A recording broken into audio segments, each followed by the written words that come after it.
BioBud 29 here, and we're taking a walk, little nature walk, and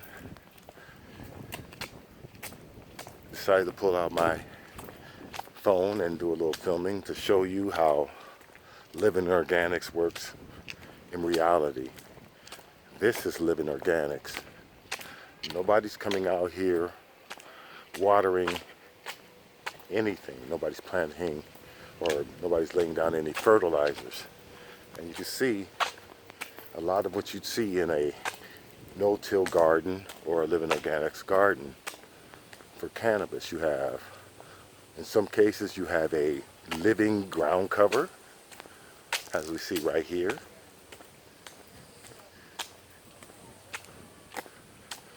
And so that ground cover creates the environment and the ecosystem, of course, that supports these trees.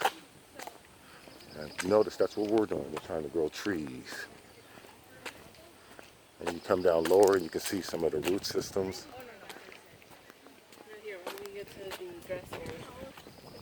And of course, perhaps these roots were underground at some point, and erosion has caused them to be exposed, or perhaps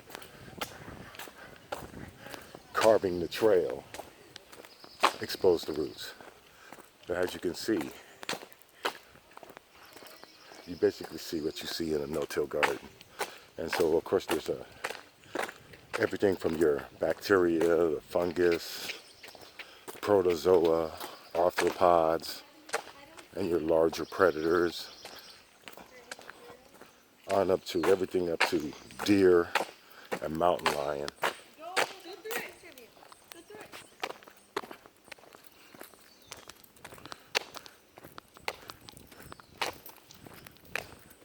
And here you can see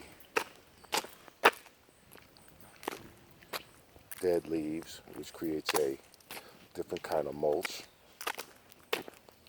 or different kind of ground cover.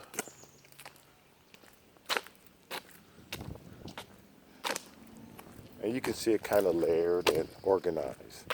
There's a little organization to this. It's not random, although it is diverse. There's no monocropping. And one thing we're doing, of course, that's different when you do Living Organics, you are monocropping. A lot of people do companion growing to give you more of a natural setting. And here you can see where it's just leaf and fallen debris is the ground cover in this area right here.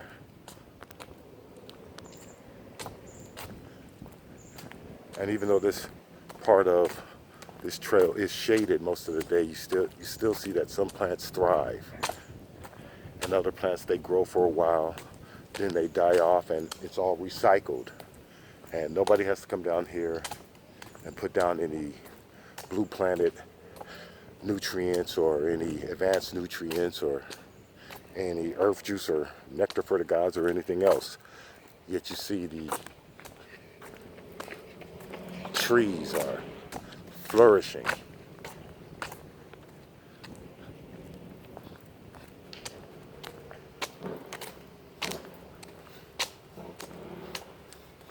So that's what we're trying to mimic in our no-till gardens, in our Living Organic gardens. And it turns out to be quite successful, and the simplicity when compared to a complicated feeding schedule, it's amazing. And I used to grow hydroponically and things like that, so I know it's kind of fun sometimes to concoct all of those potions, so to speak. But the simplicity of no-till and Living Organics, in my opinion, and the quality of the end product, make it a no-brainer for me. So once again, we see another little microenvironment.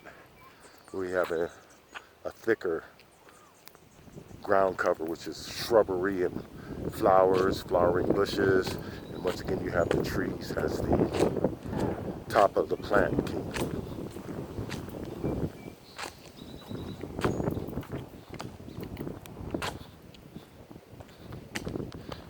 on down to the grasses that grow and die off and replenish the soil. And then of course the bacteria and the fungi and the living soil food web, of course, processes everything, recycles it, and keeps it going continuously. And about the only thing that can mess this system up is man. So that's all we have for you. Just want to show you a little bit of nature, how it works, and what we're trying to do in our container gardens.